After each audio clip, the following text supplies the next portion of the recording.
Bonjour la belle diaspora, bonjour tout le monde, j'espère que vous vous portez bien. Si vous êtes nouvelle ici, soyez les bienvenus. Je vous accueille à cœur ouvert et à bras ouverts.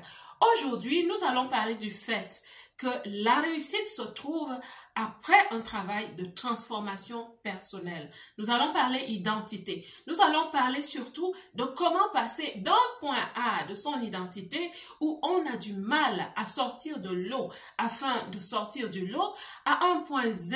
Oui, j'aime pas le point A et le point B, c'est trop court pour moi. À un point Z où nous avons éradiqué tellement d'écueils. Nous n'avons pas les mêmes écueils qui nous empêchent de réussir.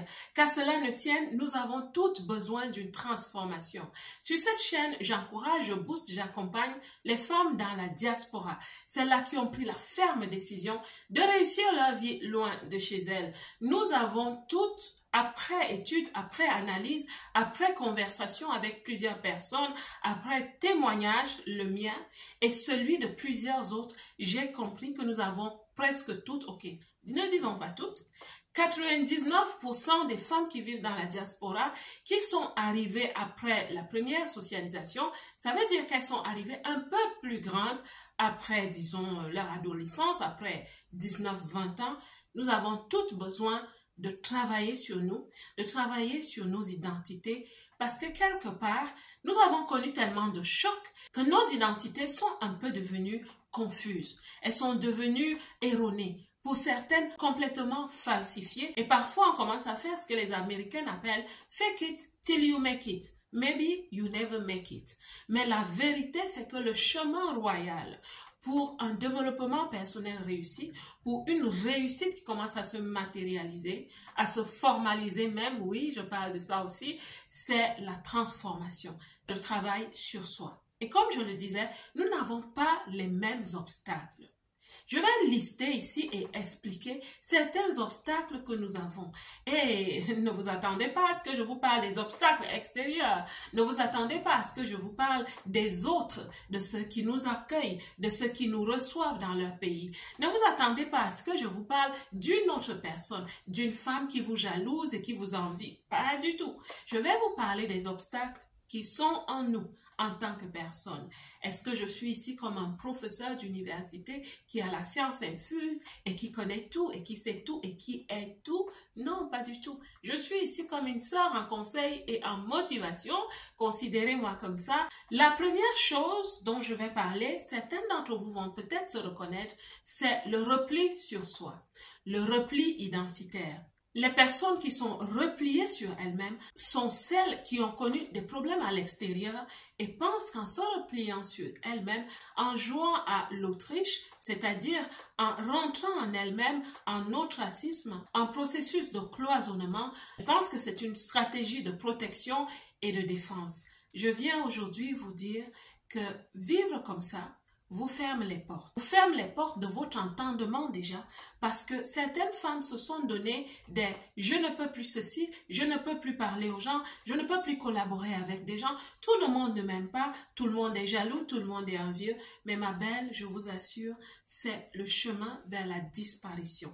Disparition de la société. On s'éclipse petit à petit de la société et en conséquence de la réalisation de soi-même. Parce qu'on se réalise en société, on se réalise en compagnie des autres, en collaboration avec les autres. Mais quand on commence à vivre seulement en soi, pour son époux, pour ses enfants, juste pour sa petite famille, sa petite maison, avec sa petite voiture, avec son petit travail, je ne sais pas pourquoi on dit souvent petit, mais quand on commence à vivre comme ça, la vérité, c'est qu'on commence à prendre le chemin vers la petitesse, justement. Le chemin vers la médiocrité. Et on risque de finir avec la vie métro, boulot, dodo. Je viens réveiller certaines ici pour nous dire, nous sommes dans la diaspora pour réussir. Et la vie dans la diaspora n'est pas une vie où on pause, où on s'arrête et on dit, ok, je vais vivre la vie dans la diaspora et ma vraie vie sera peut-être déployée un jour quand je rentre chez moi. Ma belle, je viens te dire, tu n'auras pas 20 ans deux fois, tu n'auras pas 30 ans deux fois, tu n'auras pas 40 ans deux fois, tu n'auras pas 50 ans deux fois, tu n'auras pas 60 ans deux fois, tu n'auras pas 70 ans deux fois, et je ne souhaite pas que tu atteignes 80 ans sans avoir réalisé ces grandes et belles choses qui sont enfouies à toi. Je parle des livres que tu souhaites écrire, je parle des boutiques que tu souhaites ouvrir, ces postes de responsabilité stratégique que tu souhaiterais avoir dans des grosses entreprises. Je parle de ce poste de CEO que tu souhaites avoir en créant ta propre entreprise. Je ne souhaite pas que tu atteignes 80 ans avant de te dire « si je savais, j'aurais pu le faire ». La deuxième chose qui dérange les femmes dans la diaspora, c'est que ce repli est aussi un signe de désaveu de soi-même. Est-ce qu'on peut se désavouer? Peut-on se dire ouvertement « je ne compte pas, je suis mieux que rien, je ne vaux pas grand-chose, je ne mérite pas d'être au milieu des gens ». Est-ce qu'on peut se le dire comme ça? Non. Mais est-ce que dans le subconscient, on peut penser comme ça? Absolument.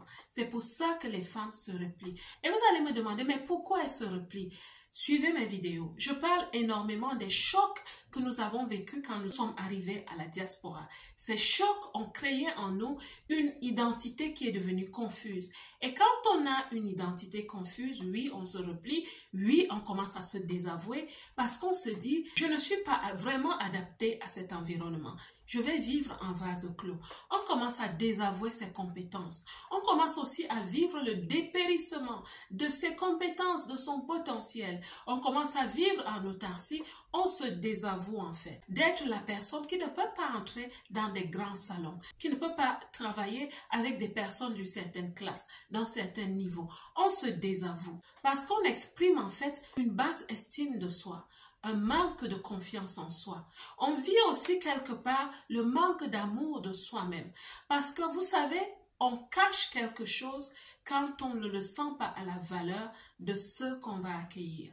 Si on a peut-être quelque chose, du linge ou je ne sais pas qui n'est pas très propre, on va le mettre dans un panier. Parce que les personnes qui entrent ne devraient pas le voir. C'est mon linge sale, je vais le laver après. Et parfois, on se considère un peu comme un linge sale, sans savoir.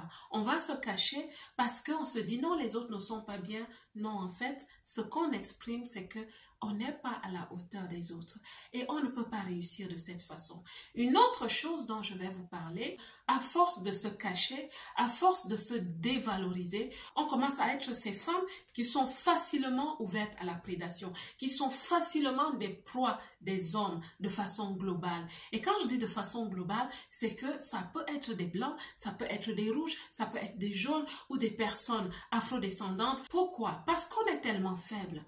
On est faible qu'on n'a plus d'estime de soi, on n'a plus de confiance en soi. On va chercher donc sa valeur dans les autres. Et quand un homme constate qu'une femme est faible au niveau émotionnel, au niveau mental, ou même au niveau financier, parlons-en, au niveau financier, parce qu'une femme qui a peur, qui est repliée sur elle-même, c'est une femme qui a aussi du mal à créer des richesses. Parce que pour être une personne, un être humain en général, ou une femme qui crée des richesses, il faut être proactive, il faut être active, il faut avoir confiance en soi, il faut être déterminé, il faut être discipliné, structuré.